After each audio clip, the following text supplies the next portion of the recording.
राधे राधे दोस्तों, स्वागत है आपका आपके चैनल मोक्ष मंत्रास में।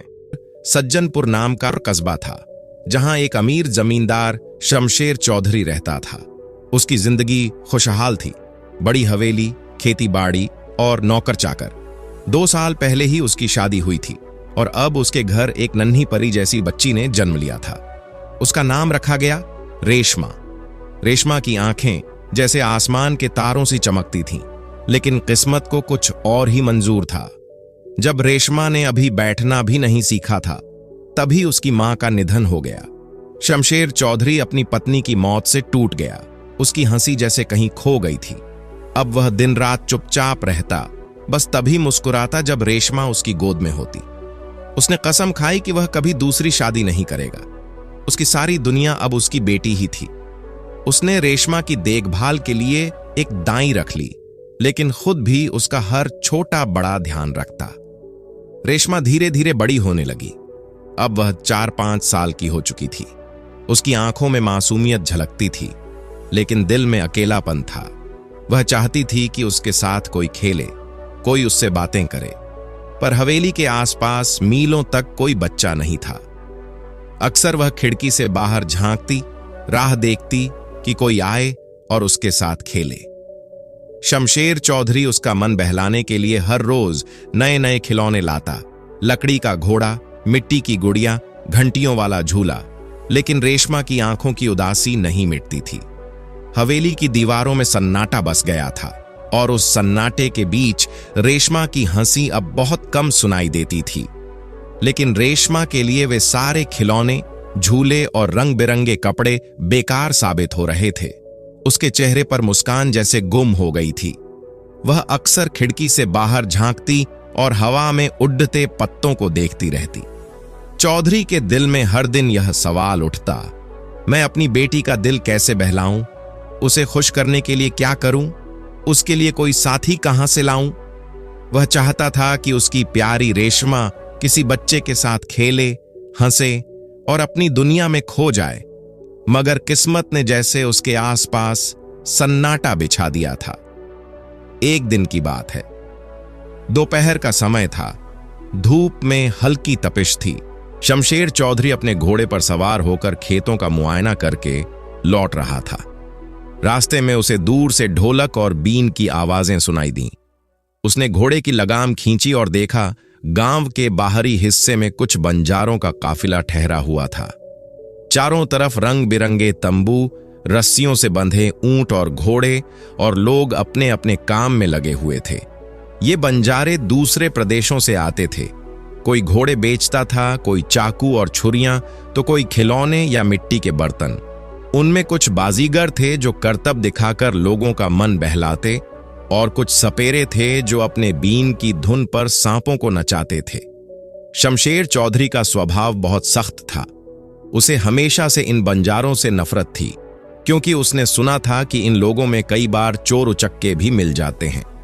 उसने घोड़े की चाल धीमी की और आंखों में तिरस्कार लिए उन तंबुओं की तरफ देखा। उसी वक्त उसकी नजर एक बूढ़े सपेरे पर पड़ी। वह एक फटे चटाई पर बैठा था और अपनी टोकरी खोलकर उसमें से निकले काले नाग को दूध पिला रहा था। पास ही कुछ बच्चे खेलकूद में मस्त थे। कोई मिट्टी से गुड़िया बना रहा था, कोई बीन बजाने की नकल कर रहा था। शमशेर चौधरी कुछ पल वहीं रुका रहा। फिर उसने घोड़े को एड़ी लगाई और अपने महल की ओर बढ़ गया। लेकिन चलते चलते उसका मन विचलित हो उठा।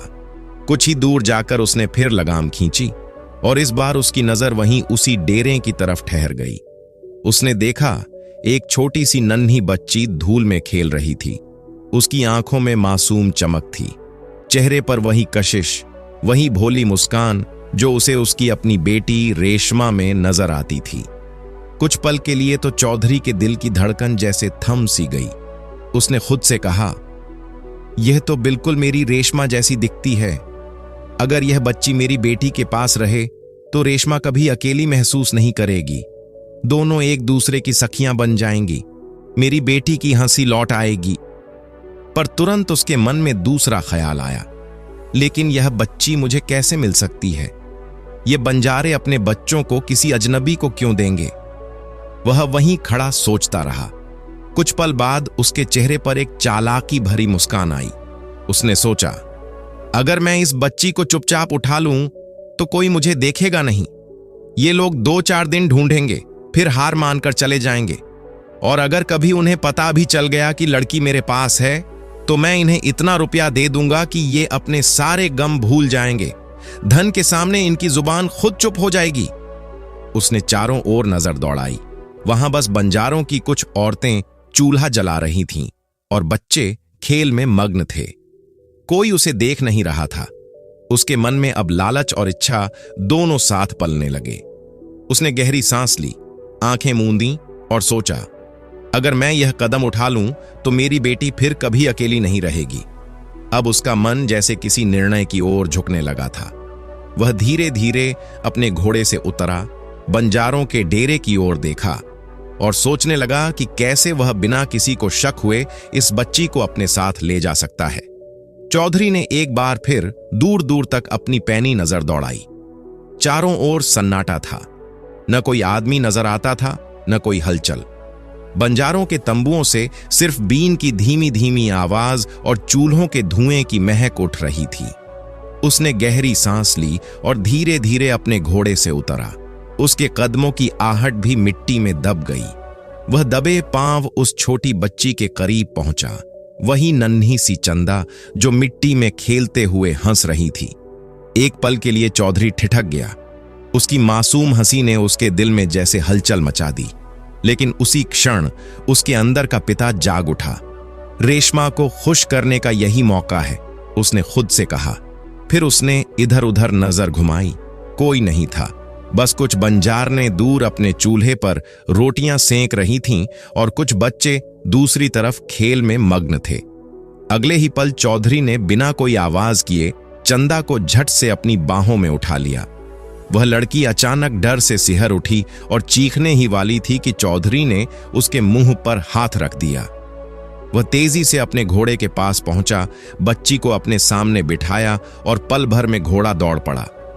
घोड़े के टापों की आवाज धीरे धीरे बंजारों के शोर में खो गई।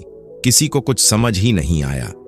रास्ते भर चंदा सिसकती रही, पर चौधरी के मन में बस यही बात घूमती रही, अब रेशमा के अकेलेपन का अंत हो जाएगा। वह खुश रहेगी, हंसेगी, खेलेगी। घर पहुंचकर उसने तुरंत अपने सबसे भरोसेमंद नौकर कमाल को बुलवाया। कमाल सालों से चौधरी का वफादार आदमी था। उसकी कोठी, खेत और व्यापार का पूरा हिसाब वहीं रखता था। चौधरी ने जब उसे कमरे में बुलाया तो दरवाजा बंद करते हुए धीमे स्वर में बोला, कमाल, इस लड़की को तहखाने में ले जाओ। उसे ऐसे रखना कि किसी को भनक तक न लगे। जब तक मैं न कहूं कोई उसे देखे या उससे बात न करे, समझे?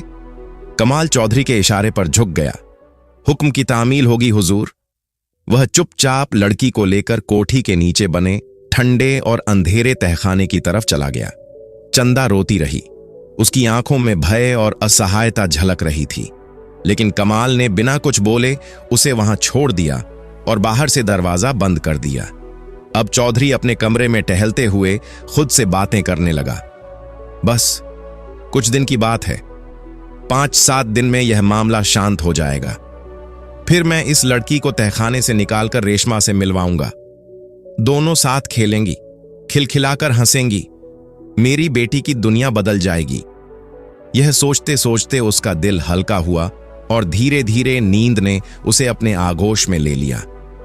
उसे क्या पता था कि उधर बंजारों के डेरे में इस वक्त कैसी हलचल और हाहाकार मचा हुआ था। वह नन्ही बच्ची जिसका नाम चंदा था, वही चंदा बूढ़े सपेरे की इकलौती बेटी थी।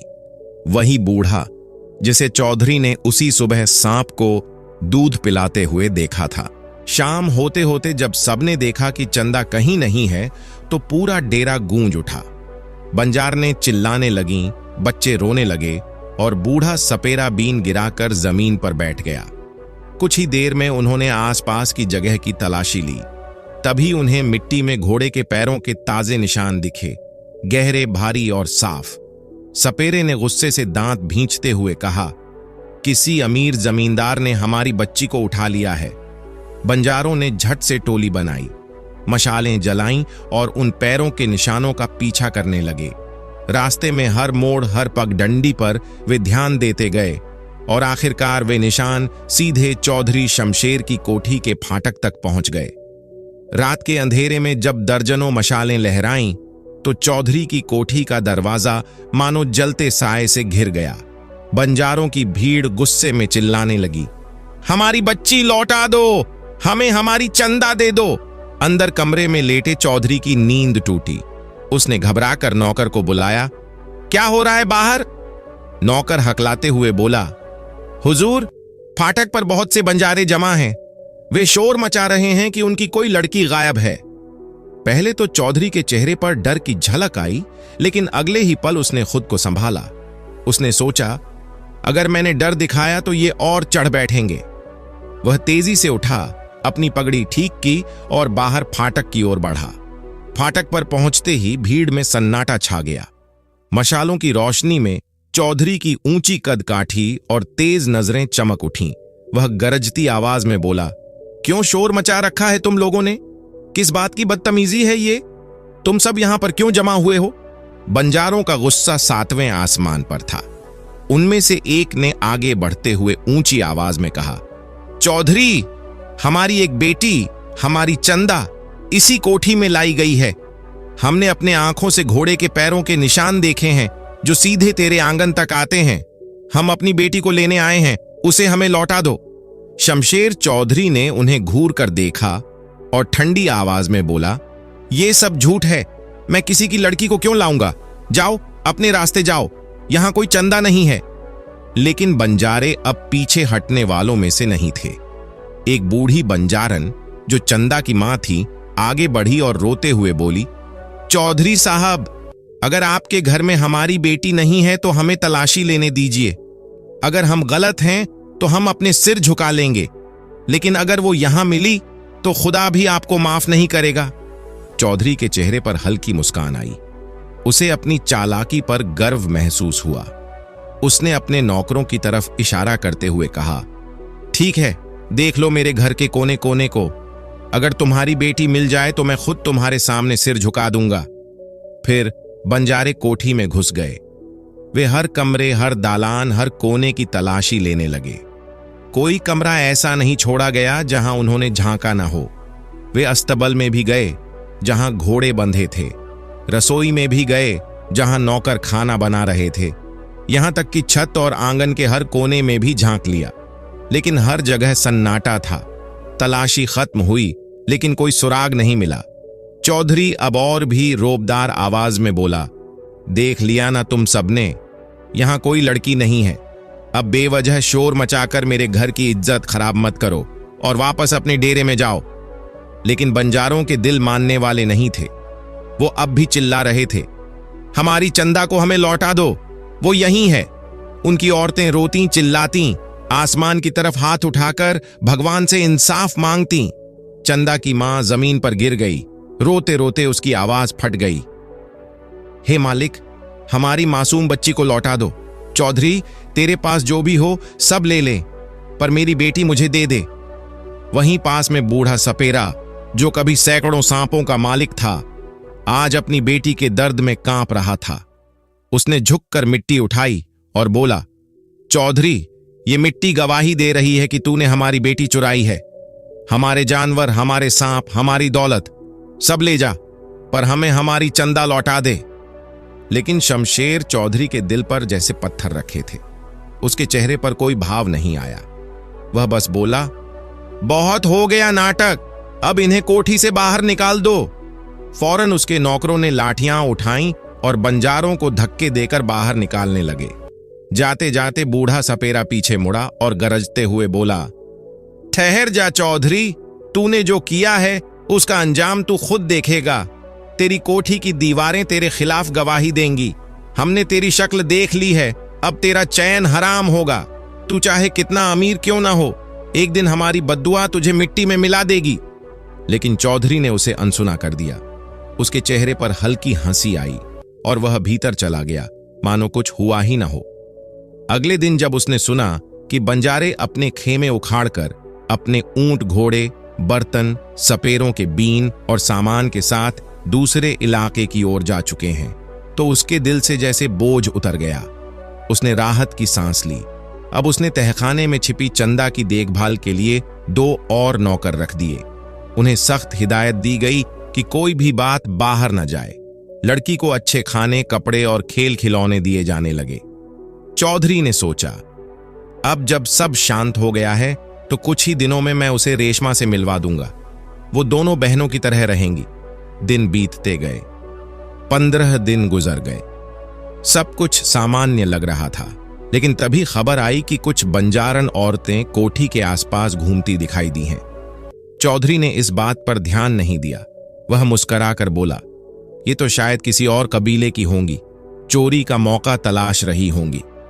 उसे क्या पता था कि असल में वो औरतें किसी चोरी के लिए नहीं, बल्कि अपनी खोई हुई बेटी की आखिरी झलक देखने आई थीं। एक दिन की बात थी। दोपहर का समय था, जब हवाओं में एक अजीब सी शांति थी। चौधरी शमशेर अपने काम से लौटकर कोठी के आंगन में बैठा ही था कि दाई ने आकर बताया, बेटिया रेशमा ने खाना खा लिया है और अब आराम कर रही है। सब कुछ सामान्य था, लेकिन थोड़ी देर बाद नौकरानी ने देखा कि रेशमा बहुत सुस्त पड़ी है, जैसे शरीर में कोई जान ही ना हो।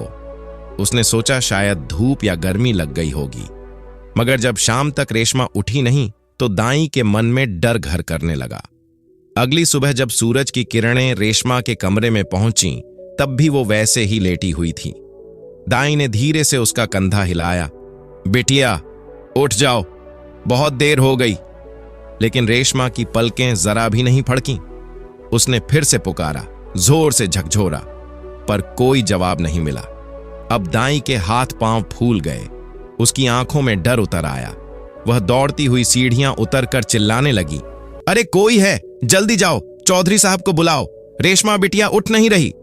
शोर सुनकर नौकर भागे और कुछ ही देर में चौधरी अपने खानदानी हकीमों के साथ कमरे में पहुंचा। रेशमा को देखकर उसका दिल धड़क उठा। उसकी प्यारी बेटी, जो हमेशा चहकती थी, अब पत्थर की मूर्ति जैसी पड़ी थी। हकीम ने कांपते हाथों से उसकी नब्ज पकड़ी, आंखों पर रोशनी डाली और फिर अपने थैले से कुछ दवाइयां निकालकर उसके मुंह में रखीं। उन्होंने सुगंधित तेल से उसका सिर भी मलना शुरू किया, लेकिन रेशमा वैसे ही शांत रही। कोई हरकत नहीं, कोई सांस नहीं। कमरा सन्नाटे से भर गया। दाई ने डरते हुए कहा, साहब, मुझे तो लगता है बिटिया पर किसी ने नजर लगा दी है। कोई बुरी ताकत का साया है, काला जादू है ये। जल्दी ओझा बाबा को बुलाइए। चौधरी का माथा पसीने से भीग गया। उसका दिल मानने को तैयार नहीं था, पर मन में कहीं डर था कि शायद दाई की बात सच हो। उसने तुरंत लोगों को भेजा, गांव का सबसे बड़ा ओझा और झाड़ फूंक करने वाला बुलाओ, अभी के अभी। थोड़ी ही देर में ओझा लोग ढोल, घंटी और राख की पोटली लेकर पहुंच गए। कमरे में धुआं भर गया। जड़ी बूटियों की गंध से सबका सिर घूमने लगा। कोई मंत्र पढ़ रहा था, कोई राख फेंक रहा था, कोई कह रहा था कि बुरी आत्मा इस बच्ची के शरीर में है। लेकिन कई घंटे बीत गए। रेशमा की पलकों में कोई हरकत नहीं हुई। सब कुछ व्यर्थ चला गया। अब चौधरी की उम्मीद की डोर टूटने लगी। वह एक बार फिर से हकीमों को बुलवाया, शायद कोई चमत्कार हो जाए। हकीम साहब आए, नब्ज पर हाथ रखा और फिर चुप हो गए। कमरे में एक भारी सन्नाटा छा गया। चौधरी की आंखों में उम्मीद भरी थी। वह लगभग फुसफुसाया, कुछ कहा आपने? हकीम ने गहरी सांस लेकर कहा, अब क्या कहा जाए चौधरी साहब, ईश्वर ने जो अपनी नेमत दी थी उसे अब वापस ले लिया है। यह सुनकर चौधरी जैसे पत्थर का हो गया। उसकी आंखों के सामने सब कुछ घूम गया। सपेरे की वह नन्ही बेटी, तहखाने में कैद चंदा, बंजारों का चिल्लाना, बूढ़े सपेरे की बद्दुआ, सब याद आने लगा। उसका शरीर कांप उठा। क्या ये उसी की सजा है? उसने बुदबुदाया और फिर वह जोर से चिल्लाया, हे भगवान, क्या मेरी बच्ची को मुझसे छीन लिया गया? क्या मैं अपने पापों की कीमत चुका रहा हूं? चौधरी वहीं बिस्तर पर गिर पड़ा। नौकर चाकर भागे, पानी लाया गया, दवाइयां दी गईं, लेकिन चौधरी बेहोश ही पड़ा रहा। बाहर आंगन में मातम छाया था। कोठी की दीवारें जैसे रो रही थीं। उधर गंगा घाट पर पूरे गांव के लोग इकट्ठा हुए।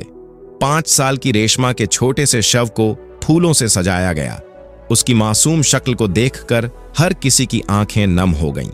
मंत्रों के बीच गंगा की लहरों ने धीरे से उस नन्ही देह को अपने आगोश में समेट लिया।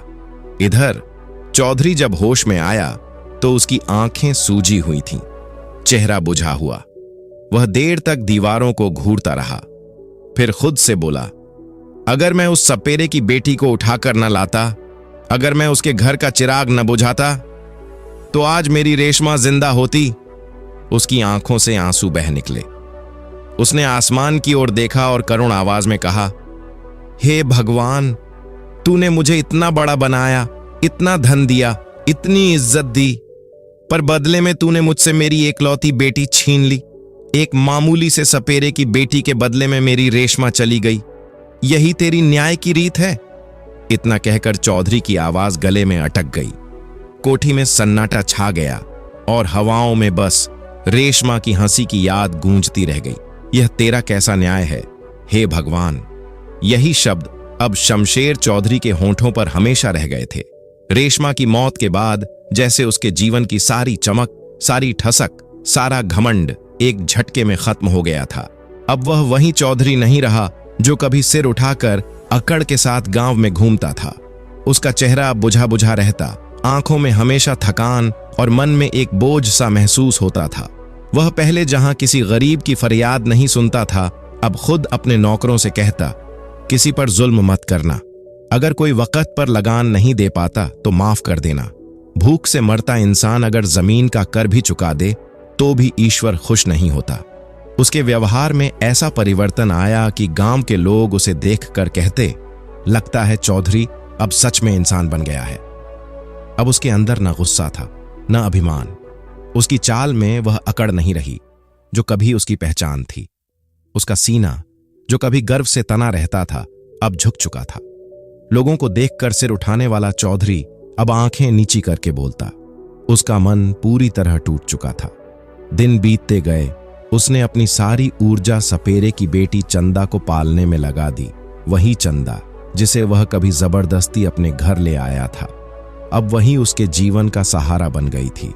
चौधरी ने उसे बिल्कुल अपनी बेटी की तरह पाला। उसकी शिक्षा, उसका पहनावा, उसका हर सुख, सबका ध्यान रखा। चंदा भी बड़ी समझदार और सुसंस्कृत निकली। उसने कभी चौधरी से कोई सवाल नहीं किया कि उसे यहां क्यों लाया गया या उसके अपने लोग कौन थे। धीरे धीरे वह चौधरी को सच्चे मन से बाबा कहकर बुलाने लगी। जब भी वह चौधरी के पास बैठती तो उसके दिल का सारा दर्द जैसे कुछ पल के लिए गायब हो जाता। लेकिन चौधरी का मन अंदर से खाली था। रेशमा का चेहरा उसे हर रोज याद आता।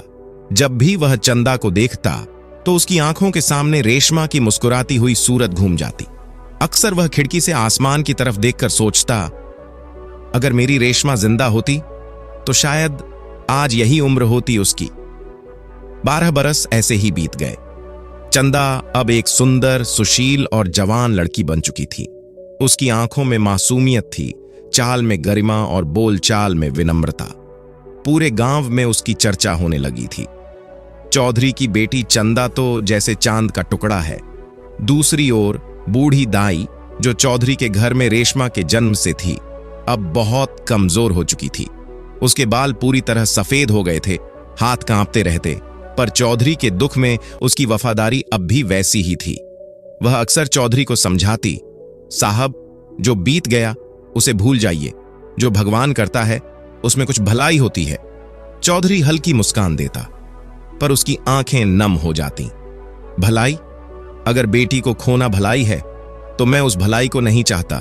दाई, एक दिन की बात है, दोपहर के समय खबर आई कि गांव से कुछ मील की दूरी पर बंजारों का एक काफिला आकर ठहरा है। पहले तो किसी ने ध्यान नहीं दिया क्योंकि यह आम बात थी। हर साल कुछ बंजारों के काफिले आते, वहीं सड़क के किनारे रुकते, पेड़ों के नीचे अपने जानवर बांधते और कुछ दिनों बाद निकल जाते। दरअसल वह सड़क चौधरी के आदेश पर ही बनी थी। दोनों ओर घने आम के पेड़ थे जो अब बड़े हो चुके थे। पेड़ों की छांव यात्रियों को राहत देती और सड़क किनारे खुदवाया गया कुआं उनकी प्यास बुझाने का जरिया था। चौधरी ने यह सब तब बनवाया था जब उसके मन में इंसानियत की लौ फिर से जली थी। वह अब दूसरों के लिए कुछ अच्छा करना चाहता था, जैसे अपने अपराध का प्रायश्चित कर रहा हो। इसी रास्ते से बूढ़ी दाई भी एक दिन लौट रही थी। वह किसी रिश्तेदार के गांव से बैलगाड़ी में बैठी वापस आ रही थी। जब उसने दूर से चौधरी के लगाए आम के पेड़ों की कतार देखी तो मन में ठंडक सी उतर आई। उसने बैलगाड़ी वाले से कहा, अरे बेटा, जरा गाड़ी रोक दो, इन पेड़ों की छांव में थोड़ी देर बैठ लूं, धूप बहुत तेज है। बैलगाड़ी रुक गई। दाई धीरे धीरे उतरी और एक बड़े पेड़ के नीचे जाकर पत्थर पर बैठ गई। हवा के झोंकों ने उसकी सफेद साड़ी को छुआ और वह सुकून से आंखें बंद कर बैठी रही।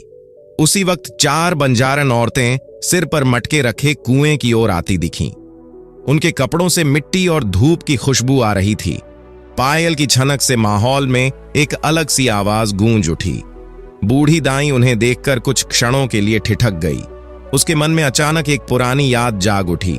वही बंजारन औरतें, वही झोले, वही ढोल की आवाजें, और उसी के बाद उसकी प्यारी रेशमा का जाना। उसका चेहरा उतर गया। उसने खुद से बड़बड़ाया, इन जैसी औरतों के जादू ने ही तो मेरी रेशमा को मुझसे छीन लिया था। जब वे औरतें पानी भरकर लौट गईं तो दाई की नजर एक दूसरी टोली पर पड़ी। इस बार कुछ युवा बंजारन लड़कियां कुएं की ओर आ रही थीं। वे बातें करते हुए, हंसते हुए आ रही थीं। सबकी शक्लें साधारण सी थीं, पर उनमें से एक लड़की ऐसी थी कि जैसे सारे वातावरण का प्रकाश उसी पर ठहर गया हो। उसका चेहरा बाकी सबसे अलग था। नयन नक्श बेहद नाजुक, आंखों में चमक, और उसके बोलने का ढंग बाकी बंजारनों से कुछ अलग था। वह उन्हीं की भाषा बोल रही थी, लेकिन उसमें एक मिठास थी, एक ठहराव था जो बाकी में नहीं था। बूढ़ी दाई का दिल धक से रह गया। उसने ध्यान से उस लड़की को देखा। अरे ये तो, उसने खुद से बुदबुदाया, यह लड़की बाकी बंजारनों जैसी नहीं लगती। इसके चेहरे में कुछ और बात है। और उसी पल उसके भीतर एक हल्की सी कंपन उठी, जैसे वह किसी पुराने राज के करीब पहुंच रही हो।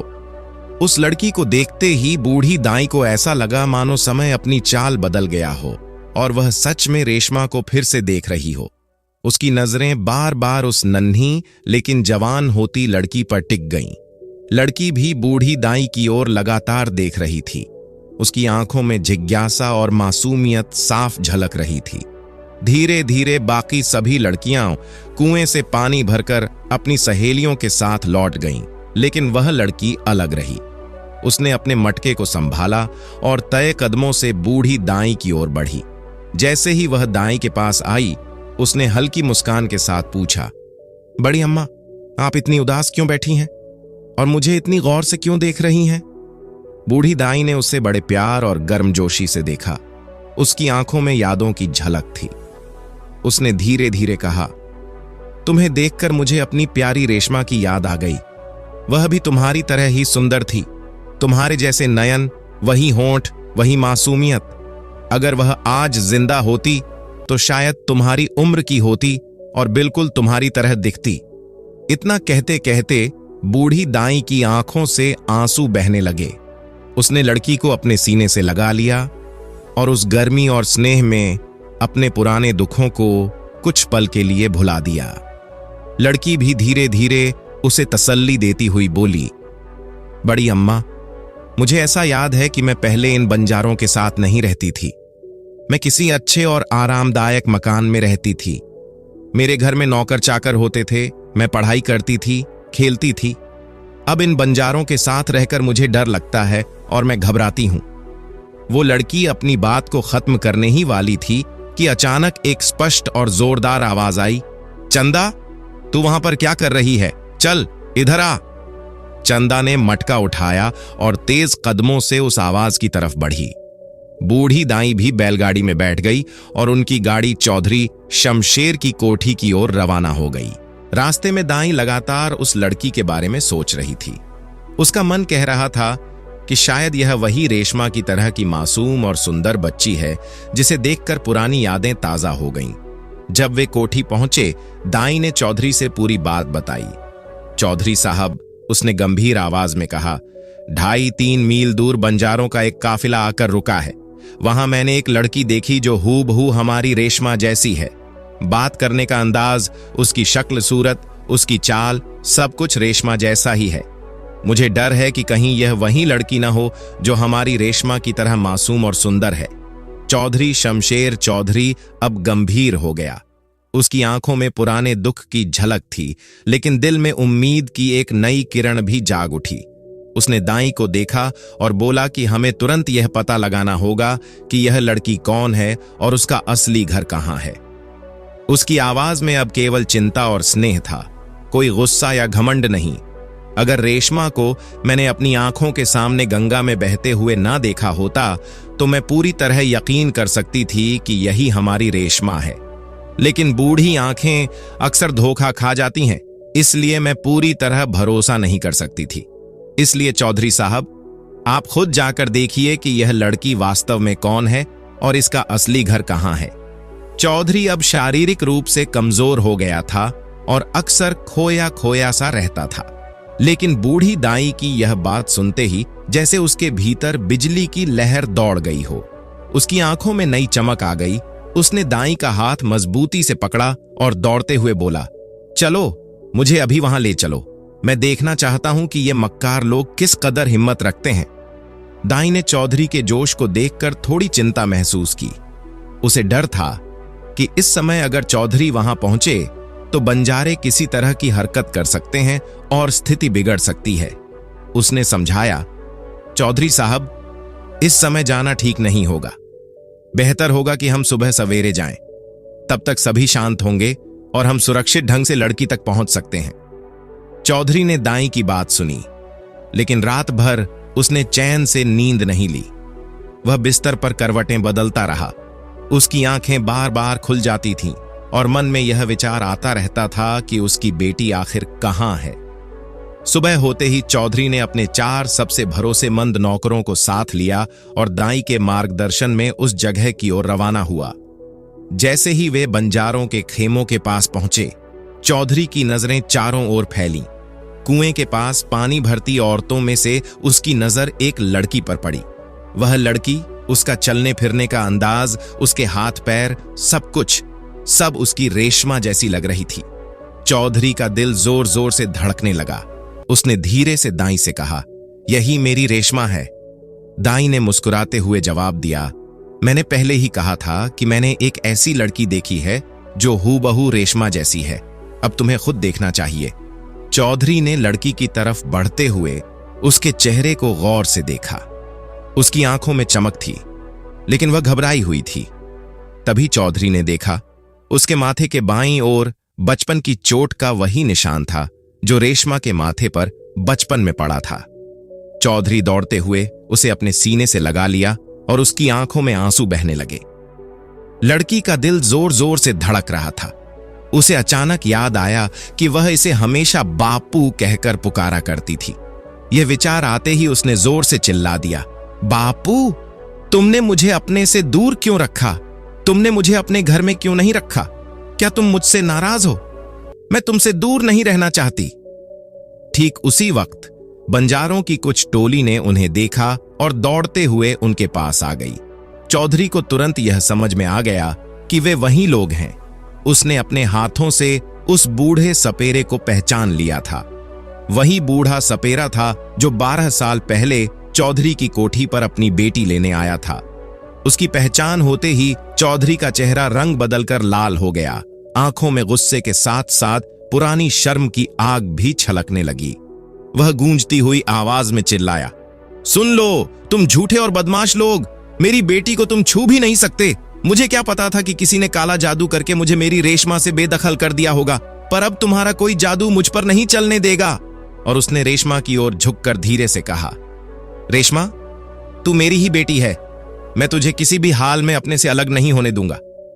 पर उसी वक्त एक जवान बंजारे ने अचानक आगे बढ़कर रेशमा को जोर से पकड़ लिया और घुमाकर चौधरी से अलग कर दिया। उस युवक की आवाज में मिली जुली गर्व और वेदना थी। मेरी चंदा, क्या तुझे याद नहीं कि मैंने ही तुझे गंगा से बचाया था? मैंने तुझे डूबते डबोले से निकालकर फिर से जिंदा किया और अपने पास रख लिया था। क्या तू नहीं जानती कि मैं तुझसे कितना प्यार करता हूं? चौधरी के साथ खड़े 400 नौकर थे, कद काठी में बलवान और हथियारों में निपुण। वे किसी भी पल भिड़ सकते थे, पर चौधरी खुद भीतर मुक्तर था। उस जवान बंजारे की बातें सुनकर और रेशमा की मौनता देखकर वह अनायास ही कुछ दब सा गया। कभी वह लड़के को देखता तो कभी अपनी प्यारी रेशमा को। उसकी आंखों में जंगली रोष और नरम वाइफ्त का अजीब मिश्रण था। बूढ़ा सपेरा आगे आया। उसका चेहरा गंभीर और थका हुआ था। उसने बड़े नरमी से कहा, चौधरी साहब, आप जहां अपनी औलाद से मोह करते हो, वैसे ही हम गरीब लोग भी अपनी औलाद से मोह करते हैं। देख लीजिए, हमने अपनी बेटी के लिए क्या क्या सहा है।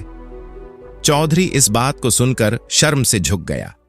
उसकी आवाज घुट सी गई, पर उसने सच्चाई बताने की हिम्मत करके कहा, हां, मैंने तुम्हें धोखा दिया, मैंने झूठ कहा। पर जब चंदा मेरे पास आई थी, वह जंगली जैसे बर्ताव करती थी, हमसे डरती थी, काटती थी।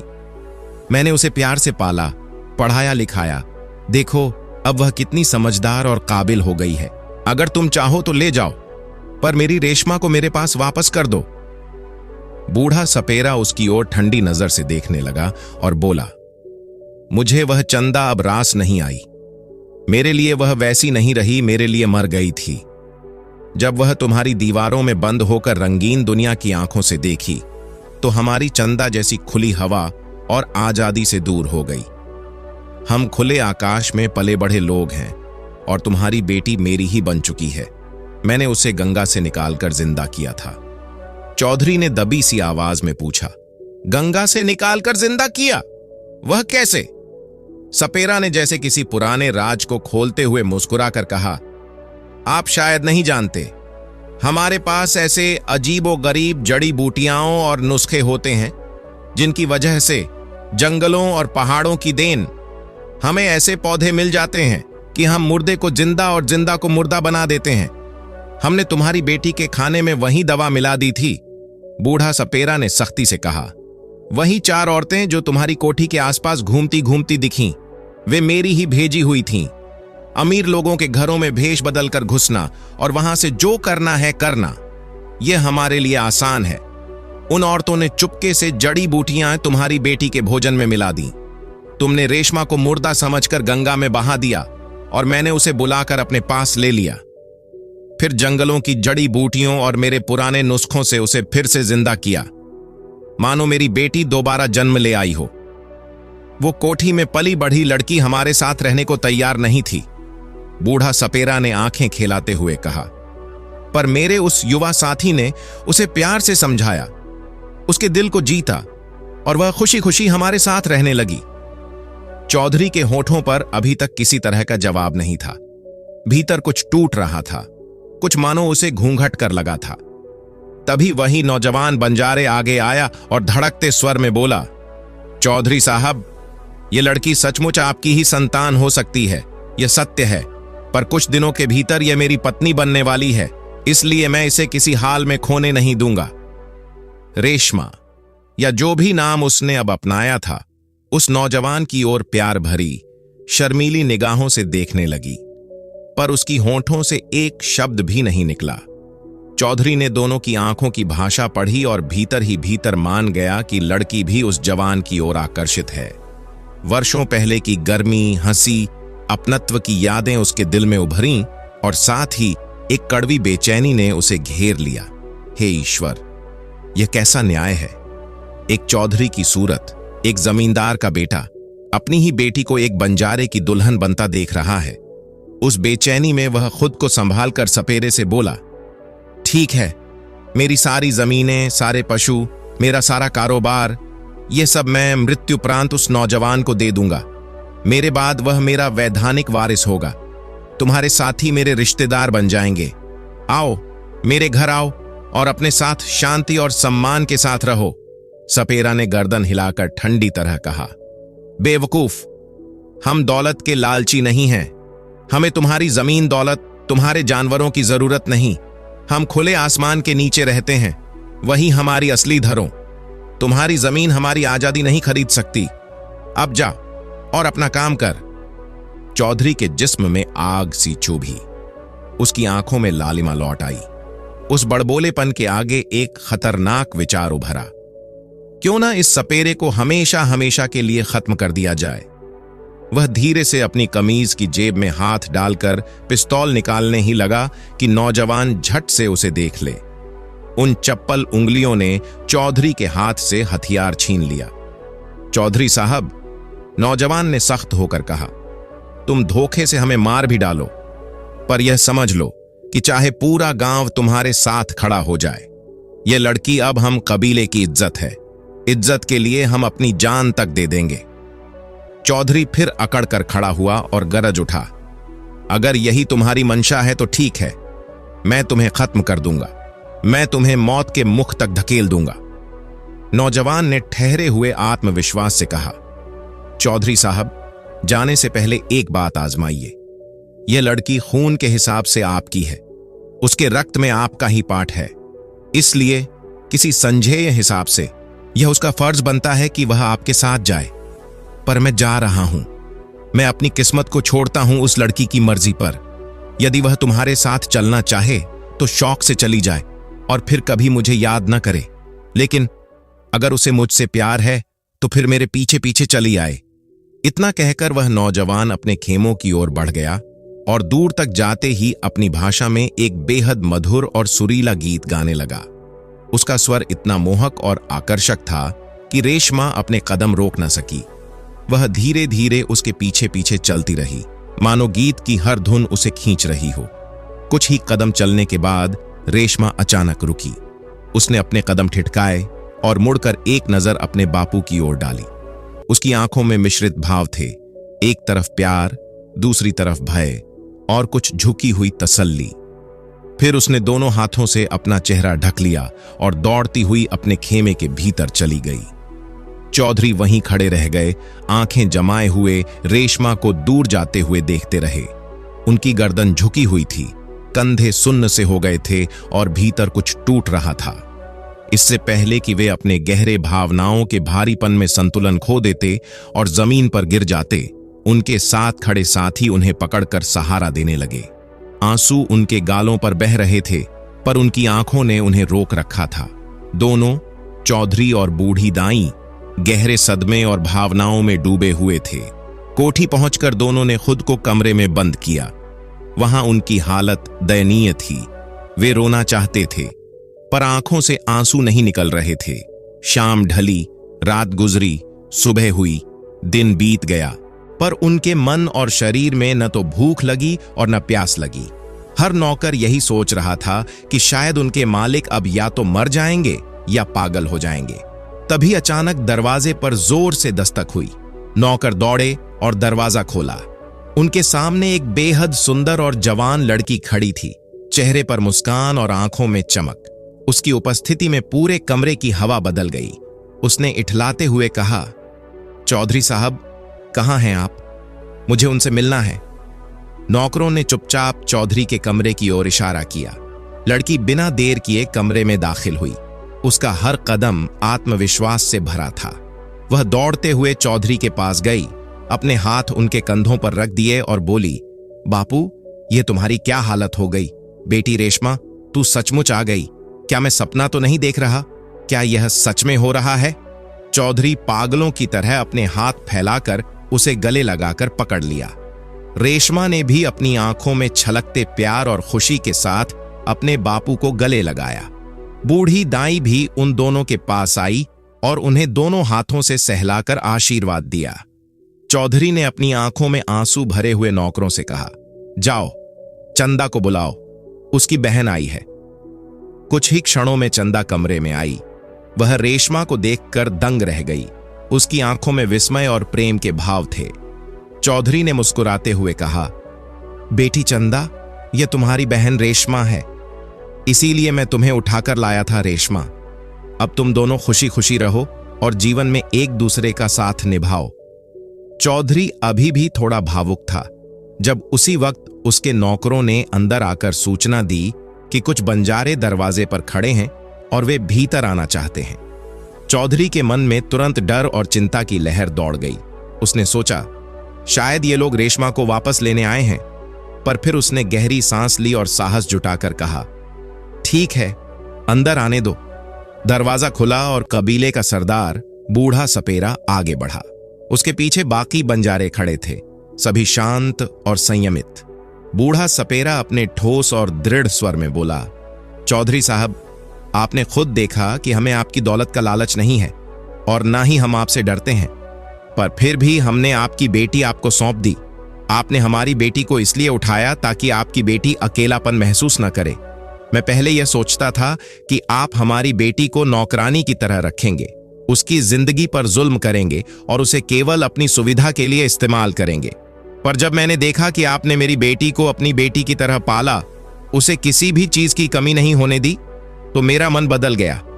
अब आपके पास न केवल एक बल्कि 2 बेटियां हैं और दोनों में से हर एक हमारी बंजारे कबीले की बेटियां हैं। सपेरा की यह बात सुनकर चौधरी का मन हल्का हो गया। उसने अपनी बेटियों को गौर से देखा और उनके चेहरे पर मुस्कान देखी। वह जान गया कि अब दोनों बेटियां उसके साथ सुरक्षित हैं और खुश हैं। बूढ़ा सपेरा आगे बढ़कर मुस्कुराया और कहा, हम बंजारे गरीब जरूर हैं, लेकिन अपनी इज्जत और बच्चों की सुरक्षा के लिए हम सब कुछ कर गुजरते हैं। यह कहते हुए बूढ़ा सपेरा अपने साथियों के साथ धीरे धीरे बाहर निकल गया। चौधरी अब पूरी तरह से निश्चिंत था। उसके पास 2 बेटियां थीं, अपनी रेशमा और चंदा, जिसे उसने अपनी बेटी की तरह पाला। कुछ ही दिनों बाद रेशमा की शादी उसी नौजवान बंजारे से कर दी गई जिससे उसका दिल सच्चे प्यार से जुड़ा हुआ था। इसके बाद वे सभी मिलकर एक खुशहाल और सामंजस्यपूर्ण परिवार की तरह रहने लगे, हर दिन प्रेम, सम्मान और समझदारी से भरा हुआ। संक्षेप में कहानी यह सिखाती है कि सच्चाई, प्यार और सम्मान ही असली ताकत और खुशियों का स्रोत हैं। तो दोस्तों, अगर आपको आज की कहानी अच्छी लगी तो चैनल को सब्सक्राइब करके हमें सपोर्ट कर दीजिए और कमेंट्स में राधे राधे लिखना ना भूलना। फिर मिलते हैं एक नई कहानी के साथ। राधे राधे।